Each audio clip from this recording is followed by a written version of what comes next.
Ready, guys? Yes. Yalla, yalla. Okay.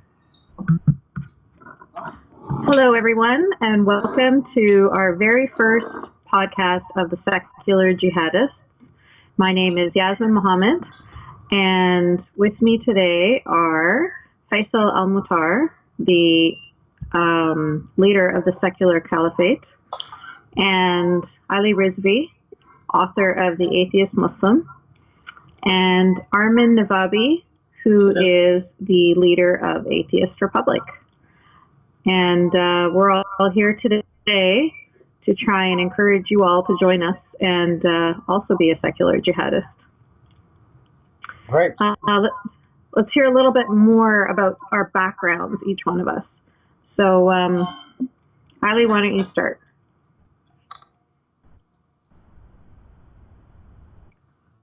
Shiznit. We can't hear you. Oh, can you hear me now? Yes. We can hear you now.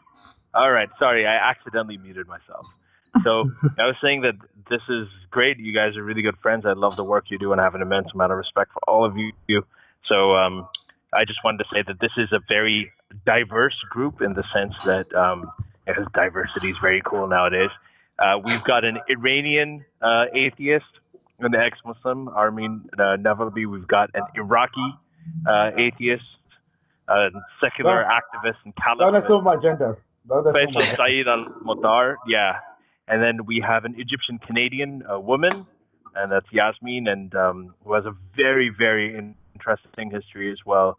And we're going to get into that later. And then I am the Pakistani. I'm inferior compared to all you Arabs, according to you. Armin's not Arab. No. Don't ever call an Iranian an Arab. Well, No. okay. They get triggered. They get triggered. They do get. Guys, They do get. Okay, guys, can you please not make it seem like I have an issue with this? I told you most Iranians are racist against Arabs. I'm not like that, okay? So So what's know really you're interesting not. is that the supreme leader in Iran has to be what they call a Sayyid. And a Sayyid is someone who is supposed to be a descendant of the Prophet Muhammad, which means that he has to be an Arab. So even though they're not Arabs themselves, their supreme leader actually has to be an Arab by definition, by ancestry, which is really fascinating. Anyway, so before we get diverted, let's just move on. So my name is Ali Rizvi. I am just a regular guy. I've got a book out there called The Atheist Muslim Journey from Religion to Reason. It's part memoir, and basically the running theme is talking about Islamic ideology and how that what it has in common with Muslim identity and how it differs from Muslim identity, and how Muslim identity is becoming a whole different thing now. So it's something that's interesting to me, obviously, because that's why I wrote a book about it. But can we? I guess I'll pass it on to Armin. Armin, you want to talk about yourself? You don't like it's not fun talking about yourself, is it? no, it's not. It's so awkward. Yeah. So that's why I like when people ask specific questions rather than like, okay, can you talk about this? I have a specific question. I like talking about my exes, though. So you already have the Islamists after you. Do you really want your exes after you as well? So it's not just, and I wanted to, like, Faisal Al-Mutar isn't just Faisal Al-Baghdadi. He's Faisal Al-Swag Daddy. That's why he's got so many. That's what we call him. Or Faisal Mac Daddy. I mean, there's a whole bunch of things that you can do. And you can go in a whole bunch of different directions. They all apply. They all apply, yeah. All right, what's the specific question? Yes. Help me out here. My specific question to you is, Armin, could you tell us about your experience growing up as a Muslim child in Iran, and what was it that made you decide to leave Islam? Right. So I was born in a very liberal family. So both my parents were Muslim just by name. They didn't do anything that is considered Islamic. They didn't pray, they didn't fast, but they still consider themselves Muslims. So for me, when I became religious, it was mostly because of my school, not because of my parents. I got introduced to, Islamic idea through my religious classes. Even in school, I was in a more liberal school, so most of my classmates never became very religious. But I took Islam very seriously. I took my Islamic studies very seriously. It was actually my favorite subject for a while, and I thought it was more important than all the other subjects in school. Even ever since, even from a very young age, I was always concerned about the idea that how could I avoid going to hell? The concept of hell always worried me, and I couldn't understand why my parents weren't more worried about it. I always thought my greatest fear was the idea of my mom or my dad ending up in hell, especially because I saw that they weren't praying, they weren't fasting. I would go ask my religious teachers. I would tell, like, my father is a heart surgeon, and I would tell my teacher that my father, he's a really good man. And when patients come to him and tell, like, doctor, I can't afford my surgery, he would just do surgeries on them for free because they couldn't afford it. And I was like, is he still going to go to hell if he doesn't pray? And my teacher would be like, yep, he's going to go. If you don't get him to pray, he's going to go to hell. And so when I did become religious, eventually I tried to get my parents to pray and take Islam more seriously. And that really annoyed them, but even though I could see that it's annoying them, they thought I had this religious police. They called me the Basiji in their home, and even they could see. Tell us what Basiji means. Basiji is the religious police in Iran, basically the moral police. But I didn't care that I was annoying them, because for me, I was trying to basically save them from eternal torture. But eventually, when I did become an atheist, at first they were really happy. They were like, "Thank God," because they thought that means that I'm going to stop annoying them. But then they got even more worried, because then I couldn't shut up about my atheism in school and like in university, and I thought that I'm going to get myself in trouble. So when I said I'm going to go to Canada, I think it was around 21 years old, and they were really happy because they wanted to send me away before I get killed for my views. But even in school, I couldn't understand why most students and even some of the teachers, they were more worried about their exams. When I was religious, I was like, they care about their exams, their what if they have the right clothes for this party in the weekend, or their careers, but nobody seemed to care much about hell. And for me, if everybody seemed to believe in hell, but nobody spent any time worrying about it. I mean, if there's even a slightest chance that you're going to end up in hell, for me, it seemed like it has to be the number one priority to do everything you possibly can to avoid going there. But everybody was so convinced that they're not going to, hell is real, but they're not going to end up there. So this idea, because it occupied my mind so much, and I was trying to figure out how to get out of it, I thought the only option was for me to become a full Muslim. But there was another way out of it. When in the way they taught this in our school, and I realized that it's maybe a little bit different in other teachings of Islam, but the way they taught it to us was that for boys in Islam before age 15, and for girls before age 9, there is no sin. So it's not like Christianity, when you're born with sin, when you have the original sin that is with you from the very beginning. In Islam, or else in my version of Islam, the one that I learned, you're ma'soom as a boy before age 15. And ma'soom means like sinless, pure. So your sins only started adding up after age 15. And that means if you die before age 15, the only place you could end up in is heaven. And if you, but suicide also is a sin in Islam. And but suicide is not a sin if you do it before age 15. And that made sure that I checked this with my religious teacher. I told them, like, so if I kill myself before age 15, I'm going to end up in heaven. And the only argument they had against this was, if you will end up in heaven, but why would you want to do that? Because if you actually do something that you deserve heaven, if you actually become a Muslim and practicing Muslim and go to heaven, you're going to go to a higher level of heaven. You're going to get the lamest version of heaven if you just die as a child and go to heaven, right? So there's many different layers of heaven. Like the best layer of heaven is left for the martyrs, right? And that's where Muhammad is. So people are obsessed with the idea of actually being the part of the heaven that Muhammad is in.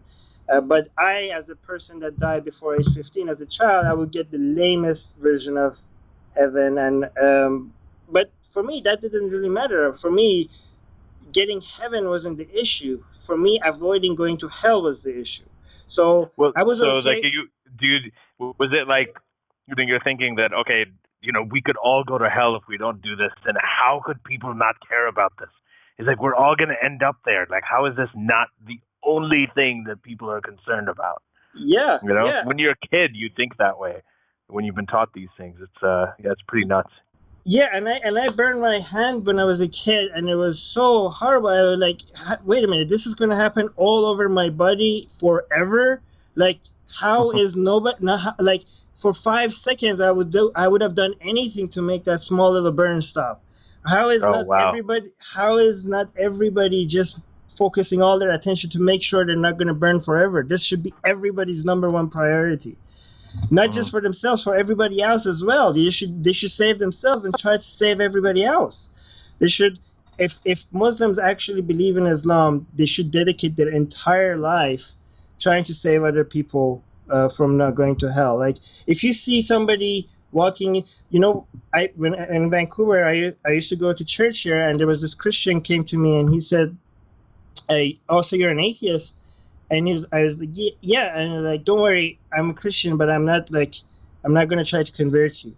And I was like, why not?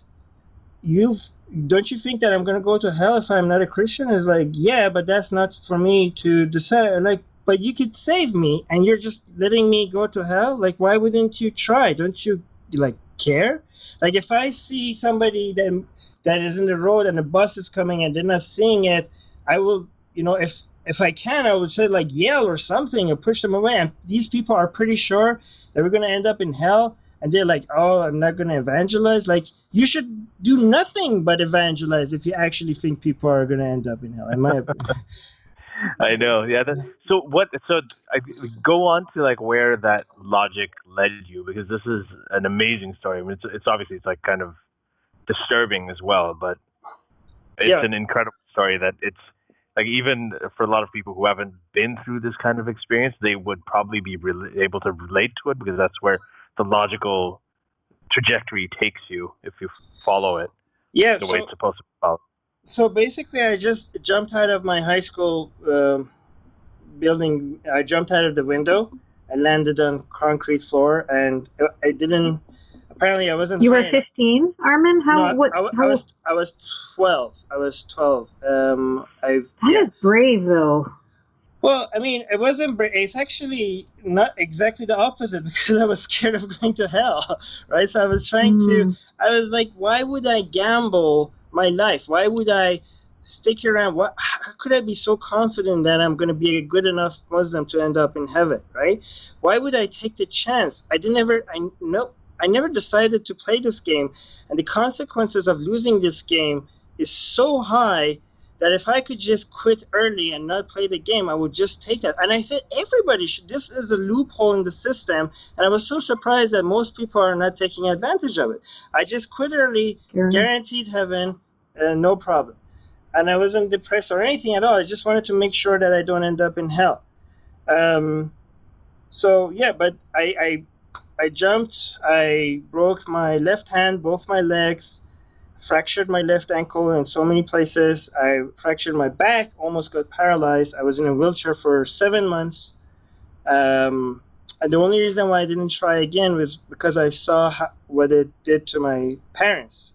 I saw my dad cry for the first time. I saw my mom collapse in the hospital.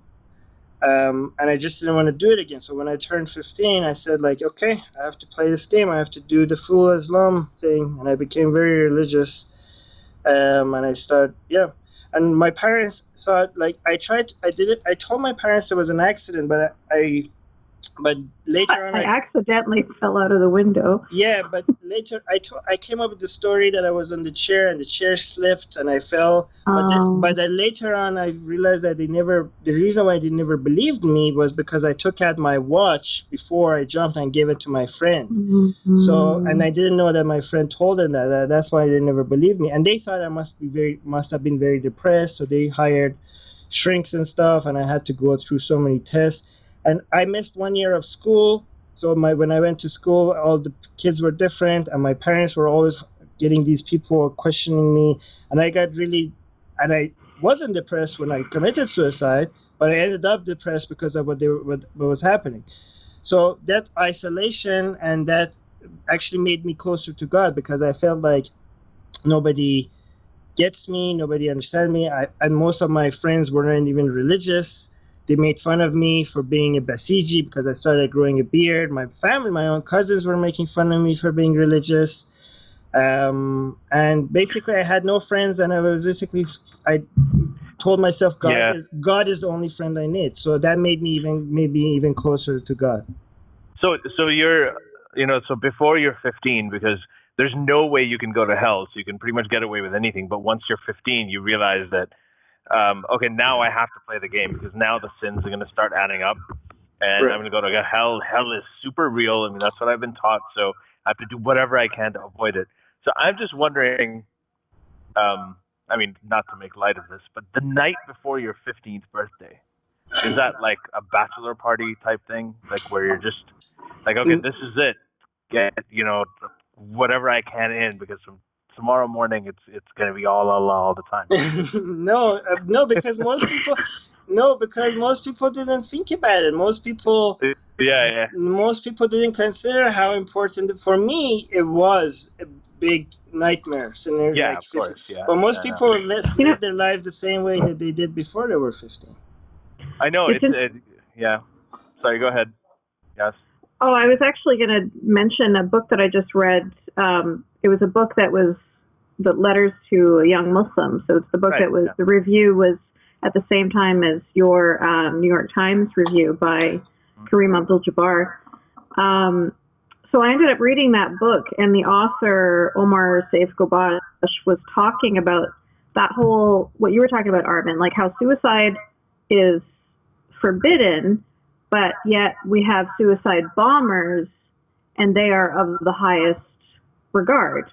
So, because they're martyrs, right? They're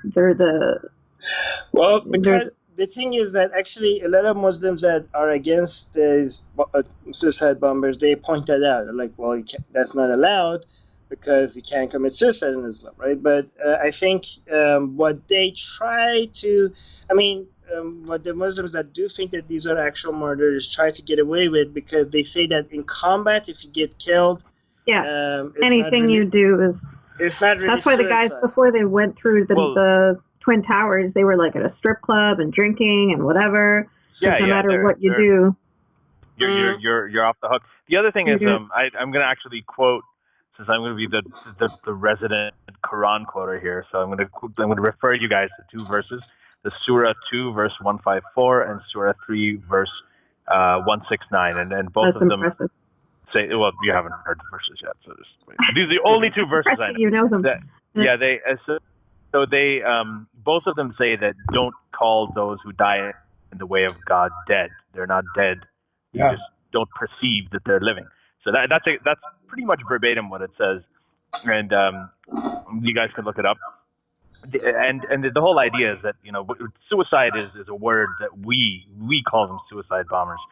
They don't consider it suicide because they don't consider themselves dead. And it's interesting because when you look at those two eyes, like the people who die in the way of God are not dead, that puts a real dent in the casualty figures on the Israeli-Palestinian conflict, because it seems like there's pretty much no jihadists that have ever died according to the Quran, because none of them are considered dead. Actually, we memorize this verse. Do you want me to say it in Arabic? Please. Do it. That would be that would be fucking impressive. Yeah, so this is like one of the verses quoted a lot. This is, I think, from, hold on, I think it's from At-Tawbah. It says, وَلَا تَحْسَبَنَّ الَّذِينَ قُتِلُوا في سبيل الله أمواتا بل أحياء عند ربهم يرزقون. So don't take those who were killed for the sake of God as dead, but they are living in the heavens. لا تحسبن means don't take. الذين means the people. قتلوا means the people who get killed. في سبيل الله means for the sake of Allah. أمواتا means dead. أحياء means alive. عند ربهم means with God they are flourishing. So this is the verse. This is the verse in Arabic to prove. Yeah, this is actually, it's not in Tawbah, it's in Surah Al-Imran. It's verse. Also to Al-Imran, yes. Yeah, so that's why it was Surah 3. That's the one I was. That's the second one that I was quoting. So yeah, it's. I haven't. Look, this is. Okay. I know people can't see this in the podcast, but this is my rainbow Quran. I love it. This is after, LGBT, pro LGBT. This is. Did you actually order that? I remember tweeting that a few years ago. Yeah, I ordered that. Yeah, it's fantastic. Yeah, I want one of those too.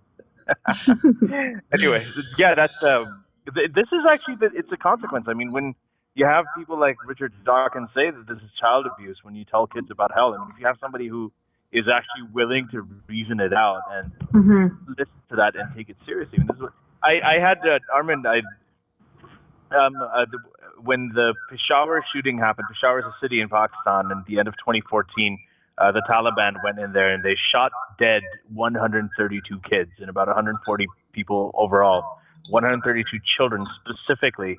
They made sure that they were over the age of 12 and that they had pubic hair, they'd gone through puberty, and then they shot them dead. And they said Allahu Akbar as they shot them dead. And I actually talked to somebody who supported them afterwards, and he told me essentially the same kind of thing. He's like, they're innocent. And he's like, these kids, like when they grow up, they're going to become apostates. We don't think of death. He's like, the word for death in Urdu is intiqal. I don't know if it's the same in Farsi. Yeah, intiqal means transition, right? It means transition. So anytime someone dies, it is in Arabic as well. Well, I mean, even in English, like the euphemism for it is pass away. Like they've passed away. So, this guy was telling me, he's like, it's not that. He's like, if your faith is pure, you're not going to think of death as a final thing. You're going to think of it as a transition, as somebody moving from a temporary shitty world into a wonderful, eternal blissful world. So he's like, how is that a tragedy? If your faith is pure, you'd be celebrating that, and you wouldn't look at it as a tragedy. It's only people of the weak faith who think of it that way. And I didn't know how to argue with him because, first of all, he was a faithful guy and you can't really argue with them. But I started thinking that's kind of what we're taught as kids too. It's like, when someone dies, they're in a better place, they're looking down on us. Well, if they're in a better place, why aren't we there? Why don't we all want to go there? Why don't we go now? And I think that's kind of even if you take the kind of stuff that all of us, like anybody who's had any kind of even remote religious upbringing, is taught at Sunday school or at the sermon at the Friday mosque, whatever. If you take any of that to its logical conclusion, right, you would end up with the kind of conclusion that Armin made. So in that way, it is actually really, really toxic to believe in those things. I mean, it's amazing. Yeah, I mean, that's what kind of the argument that comes in, is that like the moderates to some extent create a smoke screen to extremists, right? Is that that even though, like, I mean, even with the upbringing, as you said, like a moderate upbringing or something like that, people are still being taught the concept of heaven and hell and afterlife and the life being temporary. So it's not like an extremist belief. Like this is kind of the mainstream. Like almost definite mainstream. Almost most Muslims believe in heaven and hell. Maybe like a French minority believe in like some sort of I don't know. Like I don't want to generalize. Fringe minority. I thought you said French minority. No. This is like the Iraqi-Pakistani communication, even though we're both Shia, I know. But go on. Yes, it's like... Well, we're Shia ex-Muslims. That's what we are. There's Shia atheists and there's Sunni atheists, and we hate each other. I just want you guys to know. I didn't know that was happening. But I still remember... For everybody on Twitter, I just want to say that was a joke. So /S. Just because you have to clarify that nowadays. It's, Trump's president. What are you going to do? Yeah. But, I still remember my first hell story. Like, I mean, in Iraq we actually have Islamic education. So like we have an Islamic class in which like the Quran is taught, and we have to like memorize some verses of the Quran and so on. And even though my parents are liberal and we hardly even discuss religion at the house, so I didn't grow up to any form religious. But I still remember, like, I think I was 9 or 10 years old, and then the teacher was talking about hell, and like I was frightened. I was like, I think like I don't know if my memory is like helping me here, but I think like they showed like this video of Salat al-Mustaqim. I don't know how to translate it to English, in which like the straight path. Yeah, the straight. So there is in hell there is this like line that's very thin, and then you walk. If you are a good person, you walk on it, and then you pass to heaven. If you are a bad person, you're gonna fall down. And then like so I think she showed like a video in which like people are burning, and like kind of voices like like a Bernie Sanders rally, okay?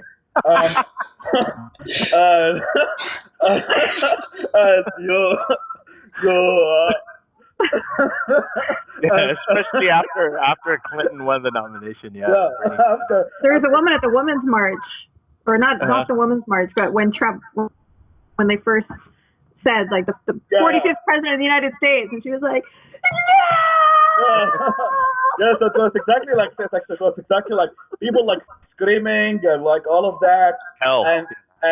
And I remember like at that day, I like went home and I was like crying so hard, and I was like telling my mom, I think I was like, "Oh mom, I saw this film. Like it's so terrible." It's actually like now I think about it, like, and considering that like many people who ended up watching this and like believing this, like it creates so much damage. Like I mean, Armin's story is one of them, but like this is to some extent can be considered a form of child abuse, in my opinion. It definitely but, is. Like, it is a form of child abuse. Clearly, it's like carrying the hell, especially like for kids. Like like you're gonna burn like all your friends if you don't. But the thing is, like, it's really interesting. That also reversed, as I said, like, because I was raised non-religious. So I still remember the same teacher who said about, like, well, this is what hell looked like. So I used to, like, in love with this girl who was my neighbor. So we used to go walk to school together. And I used to also have friends who were Christians when I was growing up in Baghdad. So, like, he said that, like, I remember the teacher said something like, "Oh, thank goodness we don't have Christians in the class right now." Because, like, under Islamic education, Christians get forgiven for not attending the Islamic studies class. So they just take the marks away from them. So when she said that, I think he or she, I forgot, but like the teacher said that, and then he said that like the women who don't cover up are going to hell. I actually get really triggered, and when I get triggered, I was like, okay, this is not like, how come like my best friends are going to hell? Yeah. So why aren't you telling them? We're hiding it from them. We're like, I'm not here to hear it. That kind of reversed my belief about that. Women who don't cover, their breasts will be tied into knots. Yeah. Shaitan will pee on our heads. Also shower. I used to think of the imagery. I'm like, what kind of... That's ridiculous. I used to think of those people who make those balloon actions. Like, how do you do that? I couldn't even figure it out. I'm like, how do you... and it was just... and I would not have had that thought. I would not have been trying to figure out the mechanics of how to tie breasts into knots if it wasn't for religious upbringing. I think that's a form of... Yeah. For me, it was the punishment in the grave. That one got to me. If you don't pray, and then the snakes and the... That actually scared me. I still want to be cremated because of that. I mean, even now, like I just, it's completely irrational. But it's great. But Faisal, so since you're talking, why don't you go into your story? Because Faisal also has a really, I mean, a lot of you know Faisal. I mean, Faisal is like a very well-known guy. You know that he lived under Saddam Hussein's Iraq. He was born there, and then he was later on when the U.S. Invasion happened. He also lived under that as well. And he's been a very secular. He's been a secular activist for a very long time, since his youth, and he suffered quite a bit for it. I mean, you had. I know that your brother was killed by Al Qaeda, and I hope you can talk about that a little bit, if it's okay. Sure, yeah. And if you could just tell the story about how you started the global secular humanist movement, which has over like 360,000 people now. And you were running from country to country once you were pretty much running for security reasons, and eventually you came to the U.S. as a refugee, guys. And so if it wasn't for that, Faisal wouldn't be here. So yeah, that's really important to emphasize the refugee part. I mean, I've hardly talked about but now with all the rhetoric for or against the refugees, I think so where to start? So yeah, I mean, I was born right after the first Gulf War, in 1991. So that's after. So the war ended up around March, and I was born in January. So that's when the sanctions were just happening in Iraq. And I was born in a small city south of Baghdad called Babylon, which is actually where nobody's ever heard of that. Yeah, so the old city of Babylon is part of a province called Babylon. And in Arabic, it's called Babel. So Muhafazat Babel, that's where I was born. And then my parents moved to Baghdad when I was 8 or 9 years old, because my dad got a job over there. And life in Baghdad was generally much better. Like there is more electricity and more social services and so on. So anyway, so I moved there. So that was so I grew up my childhood. I mean, most of it was under Saddam Hussein. Like obviously I was very young, but I was definitely affected by it. I mean, as I said, like my Islamic education. So because I grew up in Baghdad and I grew up in a very Sunni neighborhood.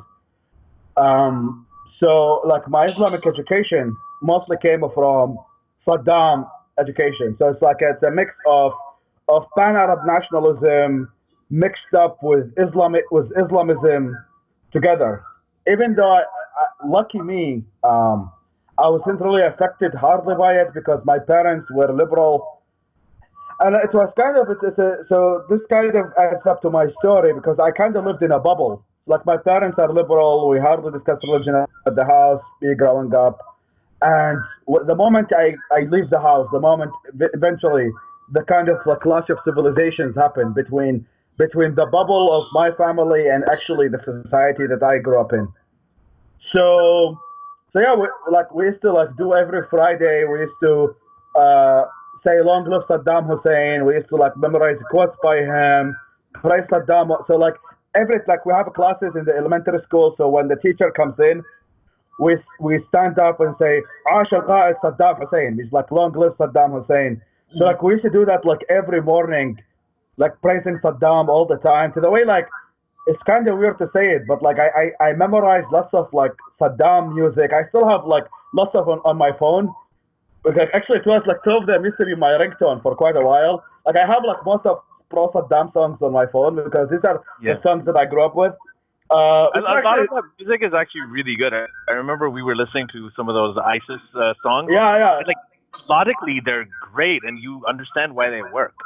I mean, except if you ignore all the lyrics, but like the tone is actually really good. I mean, there's lots of Hamas, like lots of how to say Hamas in Arabic, motivation, like motivational, inspirational songs. So just inspirational for suicide bombing. That's kind of the difference. I mean, they're very inspirational. They like create so much energy. So yeah, so that was like kind of my childhood, like, and so the war happened, kind of like very close to my house. So when the U.S. tanks, so my elementary school turned into Iraqi military base, and then which was like few blocks away from the house. And then the tanks of the U.S. Army entered to Baghdad from my house. So like the war happened in front of us. Like when the U.S. Army entered Baghdad, it happened like in front of us. And that was like when most of Saddam army was still in power. So like our house was like just shaking every time like the U.S. army fires the rockets, and then there was a rocket back.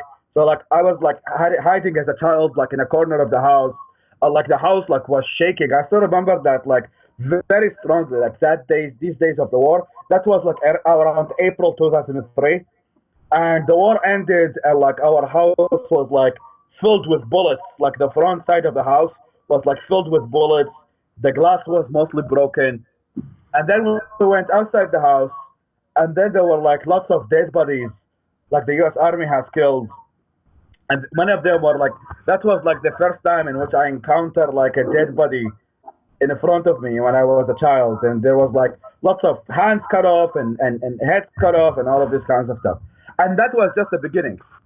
But so, were those was that like a militant strike or just innocent people? No. So many of them were foreign fighters that came into Iraq. Many of them were like Egyptians, the Palestinians and stuff.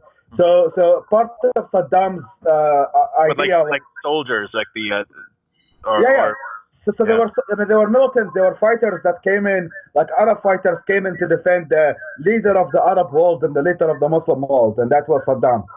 So that was like my first introduction to dead bodies. So then, and because so Saddam fell down, I went to a school in West Baghdad called the Mutamayizin, which is like called the Distinguished. It's like for supposedly people with high IQ, and I probably don't fit to that. But anyway, so I went to that school, and that was an area that became kind of the headquarters of Al Qaeda in Baghdad. Jesus, you're right in the middle of the action all the time. Yeah, I'm always like in the middle of the action, exactly. So that area became kind of like the so like I remember like my first week in high school, Al Qaeda like attacked. They sent like suicide bombers to attack the police station, which was like just like few blocks away from my high school, and like they blew up. And I remember like there were like bullets all over. So anyway, so that was like my introduction of post-war. So then the area started getting more and more. Al Qaeda was getting more and more strong over there. So there were days in which literally like you had to like walk on dead bodies to go to high school. So like sometimes Al Qaeda used to close the streets with dead bodies coming from, let's say, Shia areas, and they stop all the van or the bus. They stop them all and they kill them all, and then they just put them around the streets. And there were like, and that used to happen like every 2 weeks, every 3 weeks. So that's what's happening. So like with all of that happening and seeing the sectarian war starting to rise up, and that was around like 2004, 2005, I started becoming like vocal about like the need for secularism and giving, because of my liberal upbringing and the fact that I saw it's like it's the best way to prevent the Shia uprising against the Sunnis, the Sunni uprising against the Shias, and then we had like a secular party called Al-Iraqiyya, which is led by the former Prime Minister of Iraq, Ad Alawi, and I was like trying to get people to like vote for him and whatever. So that started around 2005, and we lost the election. So eventually the Islamists took over, and they started getting worse and worse. So with the rise of civil war, etc., my brother was going to work with him and with his friends, and then he was stopped by the checkpoints, the same checkpoints that used to put the dead bodies, Al Qaeda. So he was stopped by them, and he disappeared afterwards. So we didn't know what happened to him. So what happened is that like months after months, my parents are trying to look what happened to my brother. Every week we hear a story, like somebody says, "Oh, he's alive. I saw him. He was like taken by the U.S. Army. He is now in jail." Somebody comes every month we hear like a story of somebody says, and then like my mom start getting more like superstitious and going to psychics, and they tell her like, "Oh, if you pay us $100, we're gonna tell you a story," and they tell her like, "Oh, your son is alive. He's like traveling somewhere, and he's like wants to come back to you." just give it a few months and he's gonna come back. Fast forward to modern, just fast forward time. The area in which my brother was kidnapped was railed by Iraqi, I think Iraqi and U.S. military. So the people who used to be the people with false checkpoints were taken by the military. So anyway, so like my parents went to the police station and they saw the people and they showed him the picture of my brother. And one of the people said, yes, I killed him. And that like after, I would say, maybe it was at least a year or 2 years. And that was happening between 2007, 2008. And then within also the same period, Al-Qaeda came to my cousin owns a small like store, like to sell like kind of groceries and they kind of basics. So Al-Qaeda came to his shop and they killed him. And he also like had just because of the sectarian violence, because he's a Shia. Because he's Shia. So this happened, and then like the rise of Al-Qaeda, and I was reported to Al-Qaeda for being liberal and stuff, and I actually get a death threat in my high school. Oh. Somebody put a bullet and a like letter, like tahdeed, it's called tahdeed, to me. So then I had to change schools. I went to another school in a safer area. Safer, quote unquote. I'm using the Iraqi term. Iraq. Yeah. I'm using the Iraqi terminology. Safe space. Yeah, it's not a safe space. The Iraqi way. Lower IQ school. Yeah, let's Al-Qaeda influence.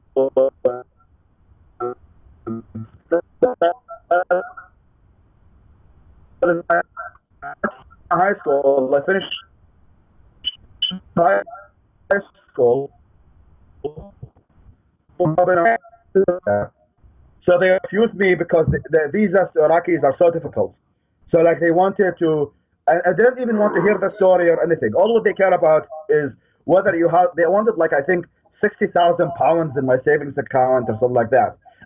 And they kept like refusing me one after the other.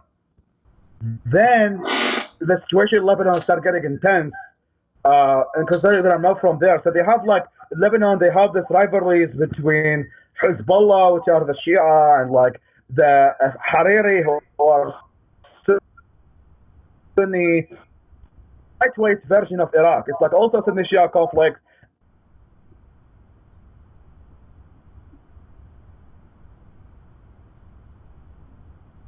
And I was looking for education and stuff. So I escaped to Malaysia to also escape the Middle East as a total, to escape like the Sunni Shia conflict and all of that garbage. And yes, Malaysia has quote unquote moderates asked for asylum, and I applied for the UNHCR. Then I came here to the United States as a refugee in 2013. So I escaped Iraq in 2009. And I came to the West in 2013. It's also escaping terrorism.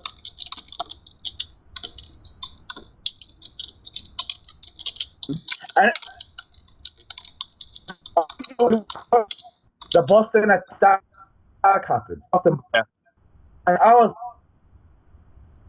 like, I met you, I think, for the first time. Yeah. We met on the first, but I think that we had actually talked. She's also a secular activist, and then because she told me she used to talk to you when you were like a kid, and you used to be used to correspond with Christopher Hitchens as well, right? Yeah. The part of to do travel. And Hitchens was one of the people that came influence. And then, so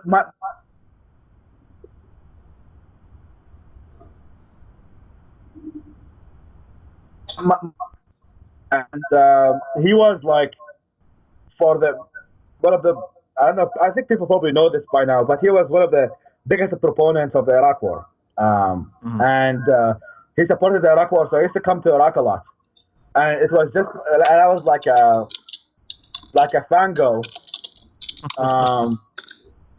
and I consider him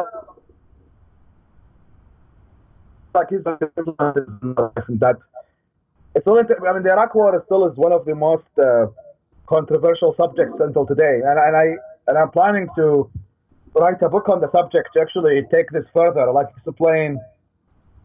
I mean, I lived the war pretty much all of it. I mean, until around the U.S. withdrawal. I mean, when Obama came to office, is that is because Obama withdrew all the forces from Iraq, and quote unquote he screwed the whole situation because Al Qaeda was going to be defeated within a few months as the awakening forces. I can expand on that in the next episode and stuff if people are interested. But I mean, Al Qaeda, there was a movement in Iraq to fight against Al Qaeda called the Awakening Forces, and then like when the U.S. withdrew, so that kind of screwed the whole situation. So yeah, like Hitchens was a proponent of the war, and that was like my relationship with him. And yeah, here I am. I live. Well, we're glad you're here. We're glad you're here. I think I'm glad I'm here too. I would hope so. Yeah, let's switch over to Yaz. I think that I mean,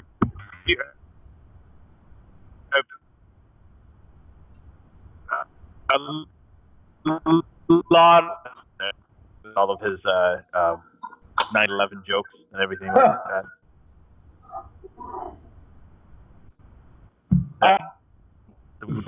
Dare to mock the actual incident, but Yaz, I think that I very, very recently, and huh? Lucky us. I said lucky us. We got to know Yasmine. No. I'm very, very happy to get to know you because I didn't really I hadn't really come across you or talked earlier this year. Yeah, actually, I just started. I guess like my online persona of Confessions of an Ex-Muslim. I just started that this summer. And I think that one of the interesting things about you, apart from like being different from us in the sense that both women, you're also you grew up, you were born and raised in Canada, but you were also unlike us, even though the rest of the three of us are immigrants. You know, we came from other countries. We still had sort of very liberal, progressive / secular parents and families. But you grew up in a very conservative household, like wearing the niqab and all of that, and that was in Vancouver, right? That's right. Yeah, I didn't actually realize it was that. I didn't realize it was that conservative because everybody around me was that conservative. So it was just, I thought that was Islam. There was like Muslims and non-Muslims, and all the Muslims I knew were as hardcore as us. And then the non-Muslims. What do you think about Muslims like the ones in our families, the sort of liberal types? I didn't actually meet any liberal Muslims. Like, it's weird, like when Faisal was saying, like, oh, we never talked about Islam in the house. I'm just like, what?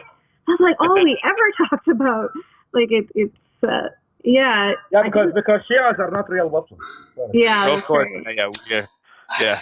So can you go into? Oh yeah, and you're also from a Sunni background, and the rest of us are from a Shia background. But can you like start from the beginning and just let the audience know what your history is and how you came about, and especially like with your marriage. I think that's like one of the really interesting things a lot of people haven't heard about. They don't really know about that experience. And I think that really brings to light some of the things that that ex-Muslims have gone through, some of the experiences that they're coming from, and I think a lot of people will relate to it as well.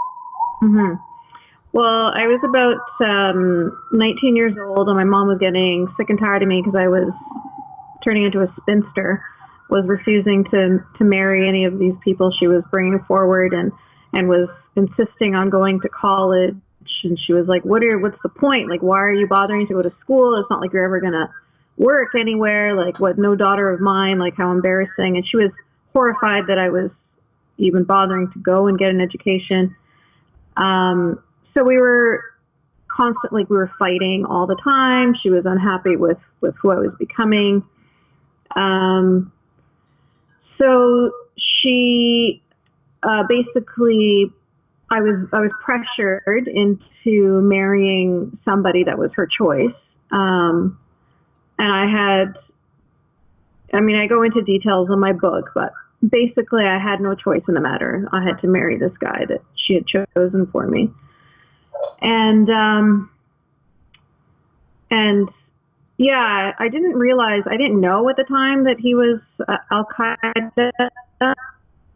I didn't know who Al-Qaeda were or anything. Like, I'd never heard the name Osama bin Laden, like none of that. I knew who Mujahideen were.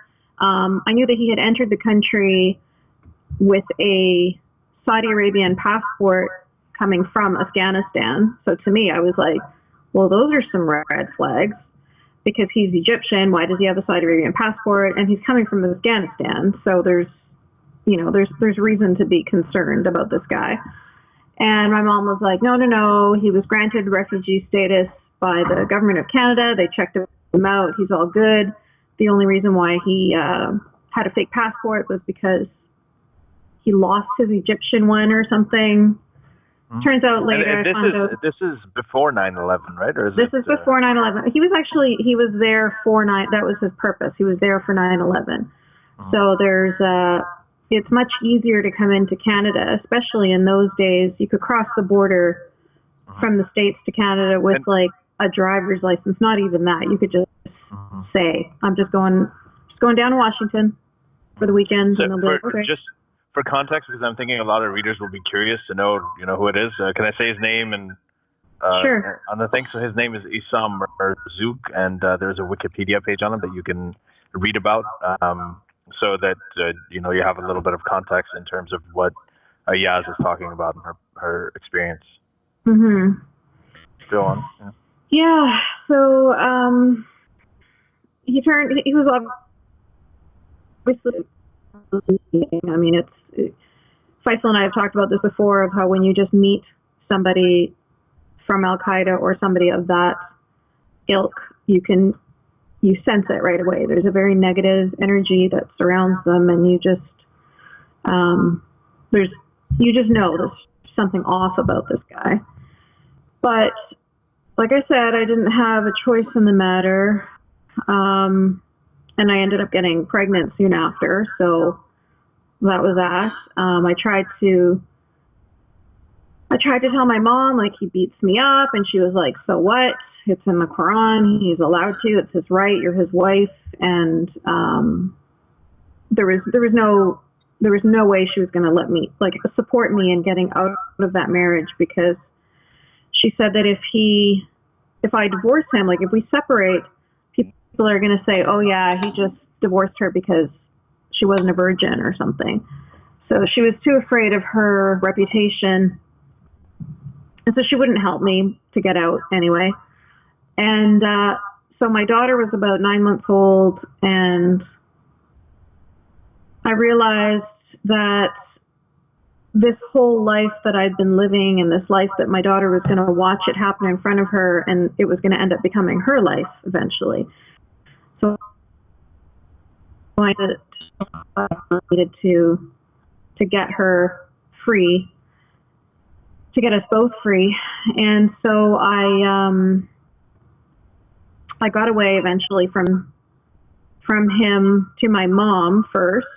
Him and my mom were, kind of fighting at the time. So it was, my mom allowed me to go to her place and stay away from him for a bit.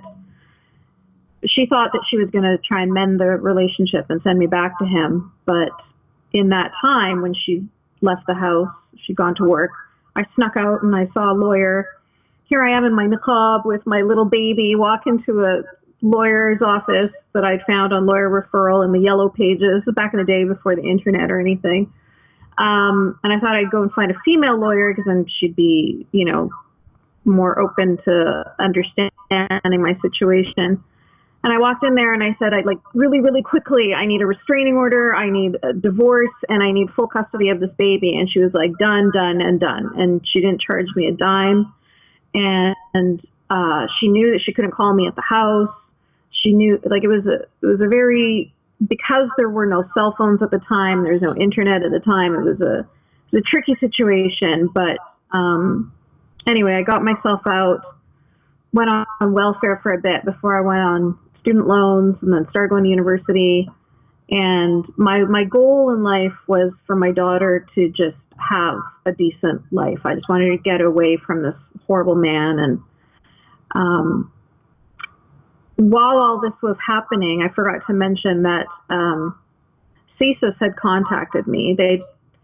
CSIS are the Canadian CIA, and they told me that this guy was Al-Qaeda, and he's here as the network for, there's something going on, there's, you know. And so when 9/11 happened, I was like, oh, that must have been what he was here for. But I was too scared. I was very, very scared for a long time, until they came to me and they showed me a picture of him where he was in prison behind bars in Egypt. And so I was like, okay, I can leave the house. Like, I'll be okay now. I felt safe. Mm-hmm. And he's still in prison now? Like, well, it's been over 15 years now, so he I don't know. I have no idea. Is this the same? He was personally trained by Bin Laden, right? Your husband? That's right. Yeah, he was involved in the bombings of an embassy in East Africa, American embassy. Armin, you had a question? Yeah, is this the same prison that Majid Nawaz and Sayed Qutb were in? Yeah, it is. So Majid, in his book Radical, talked about how he was in one really bad prison first, until he got moved to a different one because he's British. So the really bad one he was in first, which is like the secret prison with the secret police, that's for the people that are like enemies of the state, terrorists. And yes, Sassam was considered an enemy of the state. He's Al-Qaeda, he's not Brotherhood. So in Egypt, like when Sisi came into power. By Brotherhood, you mean Muslim Brotherhood, right? That's right. So the Muslim Brotherhood are all about, like, let's do this politically, let's do this, you know, diplomatically, whereas Al-Qaeda are like, they're terrorists. They're like, no, whatever, we'll just fucking kill them, or they convert, like, done. So they don't actually have respect for each other. So when even when Sisi came into power and he started to let out all of the Muslim Brotherhood guys, I'm pretty sure he didn't let Assam out because he would have been Al-Qaeda. So he's, or Al-Jihad or whatever they are, you know, but because there's all of those guys that were basically the jihadis, they would have been in a prison specifically for enemies of the state. So yeah, it's a pretty horrible place, having read Majid's book, so I don't know if he would have survived the 15 years. I don't know, but I'd like to know. I'd love to know that he's not anything to worry about. But so you came from that background, and now you're essentially an atheist. I mean, you've left the religion. You're not part of it, But you say that that's not because necessarily of your experiences and necessarily an emotional reaction to it, but it's really more about science and reason and logic and rationality, and that's what brought you to it? Yeah, 100%. So I was, when I started going to university, I just took an elective, history of religions. I thought, okay, well, let's take this course. And this is years after I'd left Assam and, you know, was out on my own, and I still had a relationship with my mom. I was still Muslim, but she just wasn't happy with me because I was living by myself, and only whores live by themselves, right? You go from your father's house to your husband's house. That's what a good girl does. So here I am living by myself with my daughter. So my mom is like horrified and disgusted by me, but we still have a relationship. She still babysits my daughter when I need her to. And it wasn't until I took this history of religions course at university that I started to realize that all of these things that I was talking about, Islam, like the Quran was supposed to be like this divine book, and there's nothing like it on the planet. It's the most amazing thing, and it's straight from Allah and all this stuff. And then I realized that it's actually just all plagiarized. It's all these stories have just been recycled over and over again. And so it took all of that aura of amazingness away from it. You know, it just turned out to just be this bunch of lies in a book. So that was when it all started unraveling for me. I was very, very happy to learn that it was all lies, because that meant that I didn't have to hate myself so much anymore, because I always had so much trouble fitting in with what I was supposed to do, right? Being born and raised in Canada, you have a lot of non-Muslim friends that you love dearly, and then you're told that they are horrible people and they're going to be the fuel for hellfire, and you're not allowed to take them as friends, and you can't trust them. And Muslims or non-Muslims we're at war with them, and they're all out to get us and all that stuff. But none of that fit with what my real world was like at the same time. And so I was always conflicted, and I was never really comfortable with having to think and believe and act the way I was told to, because I just didn't feel like comfortable with that. But I forced myself to. I still did it because I was scared of burning in hell. I have a question, actually. Mm-hmm. Like during this period of conflicted, did you go through like a phase of, let's say, like a conservative Muslim, liberal Muslim, and then atheist, or did you like switch from the conservative or like the hardcore conservative to it? Like, was it like a transition that you became a liberal and then you became an atheist? No, so no. like okay, interesting, okay. Yeah, I was super conservative, like straight up, like verbatim put on Sunnah. And then once I realized, I'm logical. I'm like Armin, the way Armin describes it, of like, you know, well, if I die before the age of 15, then I will go to heaven. Like I was very much like that too. So, which is weird, because how can you be Muslim and logical at the same time? Because it's all full of contradictions and none of it makes sense, but you just accept it because that's what once you're in that world, it just makes sense in that world. But then once you come out of that world, so I was in a fish in a fishbowl and it all made sense. I was wet all the time. But then once you step out onto dry land, you're like, hang on a minute. That's all bullshit. And so I had to see it all in that university classroom for what it was. And then it was like, okay, I'm happy to shed this. I was happy to say, I don't want to have anything to do with Islam anymore. But then it was a gradual transition after that, from like, I'm not religious, I'm spiritual but not religious. And then it was like, I'm agnostic.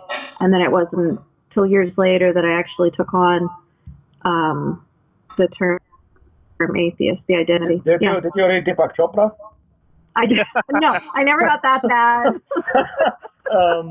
I did watch a lot of Oprah, though. Oprah, you know. I have like just a comment. Like your story kind of reminds me of another Egyptian. I don't know if you're familiar with Ahmed Harqan. Yes.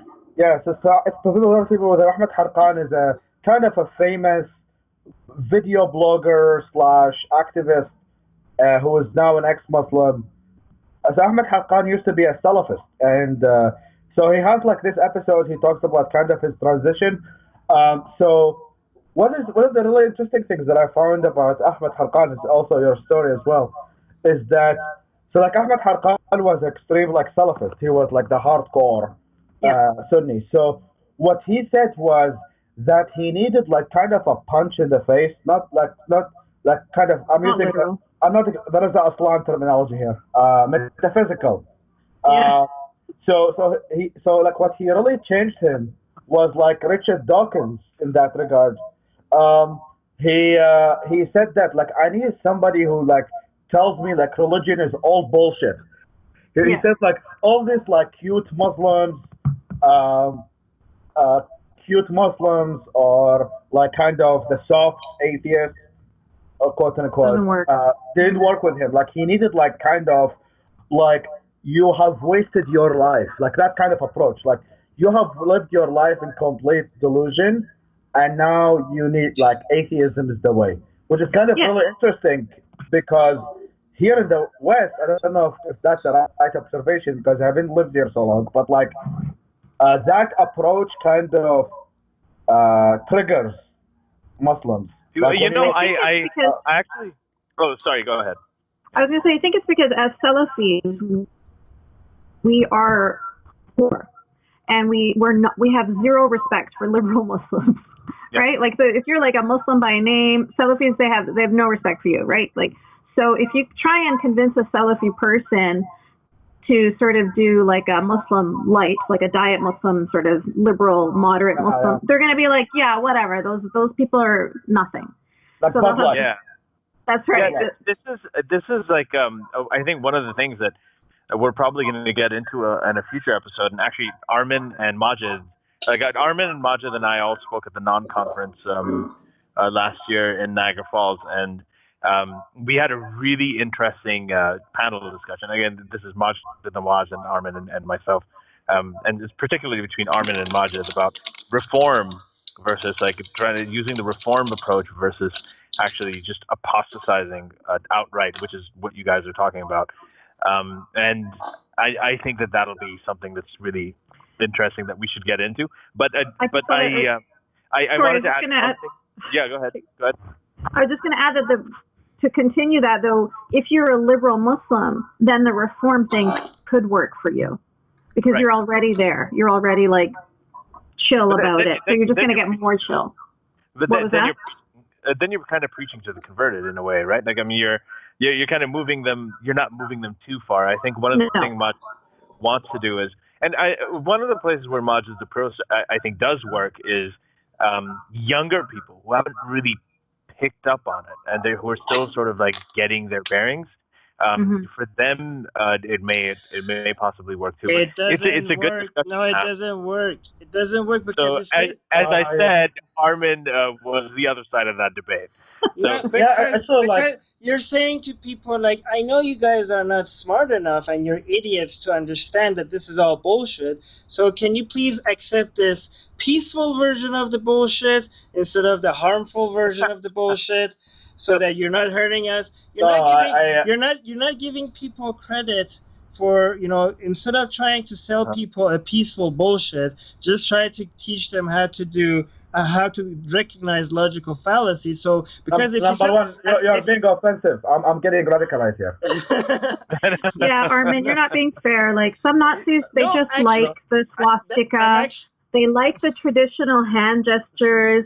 These are it's part of your culture, and it doesn't necessarily mean it's something bad. This will be interesting. I wanted to add one thing to what Faisal said about people here.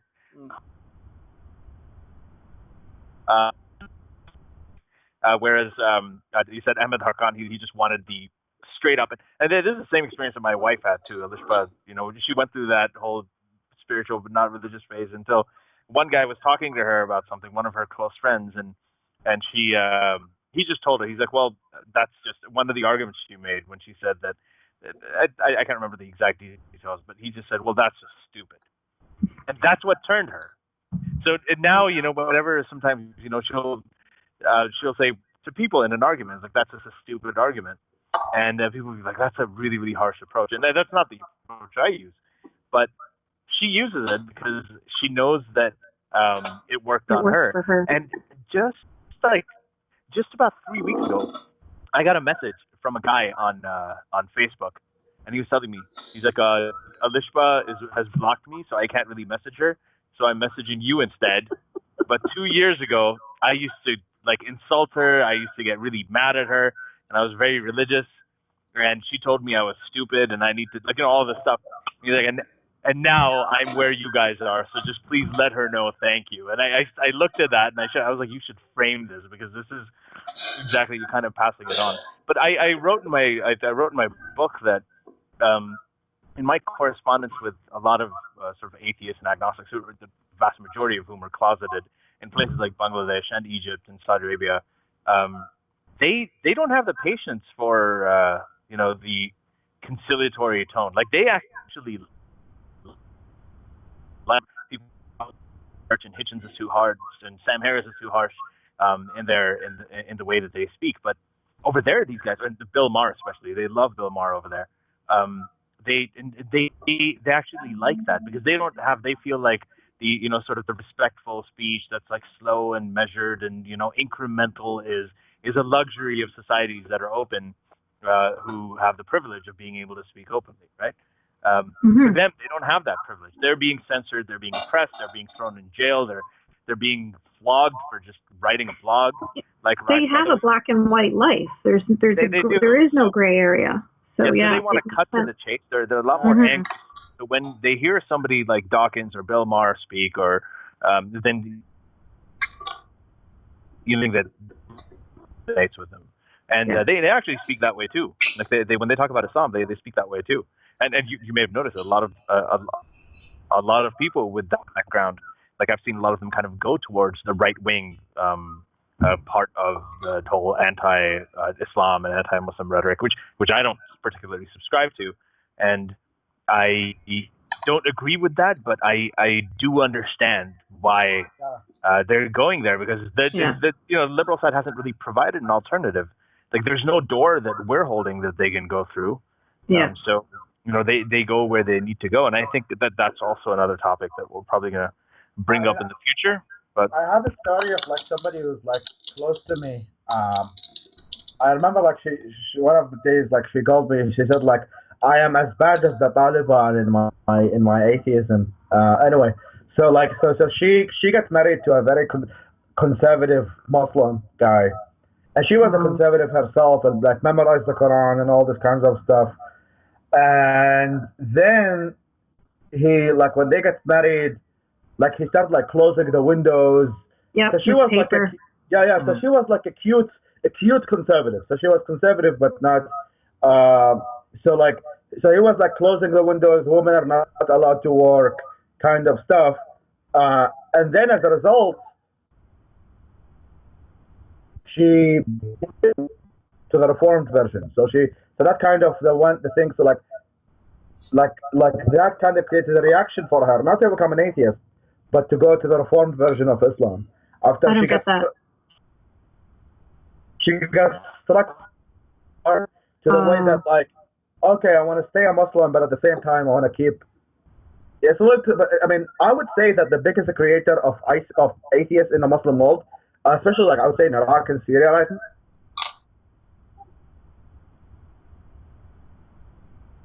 Now, I have heard that. I see that.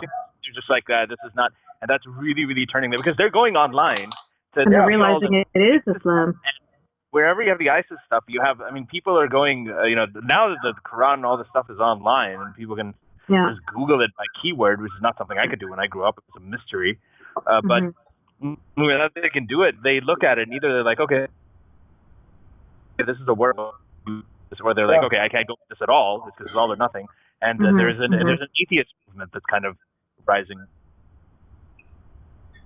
over there. Lives and their parents are telling them it's a religion of peace or whatever. But yeah, now they can find out that ISIS actually is Islam. I think we're kind of like running up on that. I don't know what the time is, but I think it'd be a good thing to go into maybe this whole reform versus apostasy. I know that Armin will definitely have a lot to say on it. As will the rest of us. But I'm actually opposed to Armin for all. It may sound weird, but I'm actually for reform. But yeah. But you're pro reform. I need to hear about that. You're just bitter that we won the Iran-Iraq war. That's you still have a grudge. Actually, we won the Iraq-Iran war, but anyway. All right, that's another episode. Great. But I would love to get guys. About it because I think that most of it has been occupied by the bad actors. In this conversation, I think it would be great to have like all of us. Yeah, we could do that. So we're going to talk about that. We're also going to have, we already have some guests that will be coming on. They're actually really impressive guests, some very high-profile people. It'll be very, very interesting. People with some really good ideas. So Inshallah. this is it. Inshallah, yeah. This is secular jihadists from the Middle East, and I guess the greater Middle East. That would be Armin, North Africa, Iran, and Pakistan. Well, okay. Our excuse is that you lived in Saudi Arabia for a very long time and you grew up there. Right. And we had an excuse for Yas because Pakistan is basically not technically in the Middle East. It ends with Iran, and Yas is half Middle Eastern, right? So no, I mean it's called MENA, Middle East and North Africa. That is now there. Right. Nobody uses it. Yeah. Anyway, it's awesome. We're an awesome group of people, regardless of where we're from. I assume some of us are good people. I assume. Some of us are good people. I mean, most are rapists, obviously. Oh my God. And they bring crime and they bring drugs. They bring crime and drugs. This is just for the Twitter folk /sarcasm. Yeah. This is actually from. No. That's terrible. But anyway, we'll get into that. There's a lot of cool stuff happening in the future. The reason that I am also part of the secular Muslims in the Middle East, even though I'm from Pakistan, is because I grew up in Libya and Saudi Arabia for most of my life. In Pakistan later. But anyway, we'll get into that next time as well, and we'll talk. I'm excited. Yes, and thank you so much for all of our patrons. Thank you for your support. We really appreciate it. We are still waiting for our check from Mossad. Armin, check the mail. Yeah, I checked. Yep. Still nothing. No. Yeah, and I'm waiting for my check from the Huffington Post. I mean, they don't pay their bloggers, but so yeah, Mossad and Huffington Post, please, yeah. Mossad, if you're listening to me, get your shit together. Send us our shoes. Yeah. No. There's another thing I want to clarify. I started being called a member of the Mossad since I was like 12 because saying I'm an atheist, and it's been like fucking 15 years, and I don't have a fucking check from the Mossad. Like fuck you, Mossad. Fuck Benjamin Netanyahu. Fuck the IDF. Like, unless you pay him, then he'll take like I've been doing volunteer work for the Mossad for 15 years, and I don't know about it. Like, what the hell? Like, I'm still confused. I'm still trying to figure out if I'm being hired by the Zionists or by the Illuminati. I still don't know who are my employers, but I'll figure it out. Rafsanjani is your employer. I also get told a Hindu. I know. R.I.P. by the way. Rafsanjani, yeah. Sorry, what were you saying, Yas? Oh yeah, now I get called a Hindu supporter too. Like, oh, the Hindus are paying you to say bad things about Islam. I'm like, okay, sure, Hindu? why not? Yep. Hindu? People from India get angry. Actually, what I actually have a lot of money to give to begin with. Right. I don't know. The Kamasutra sounds a lot like jihadist heaven. I gotta say, that's the only thing I'll Oh no, I read that. It's so impractical. People make it seem like it's great. It's not. No, it's not. Some of Like it is good. If you try to follow that, you're gonna get permanent injuries. Trust me. So the next 5 episodes are going to be on this topic. On the Kamasutra. Armin has teased it, and now the next 5. That's exactly what secular jihadists of the Middle East is going to be getting. We'll share our experience.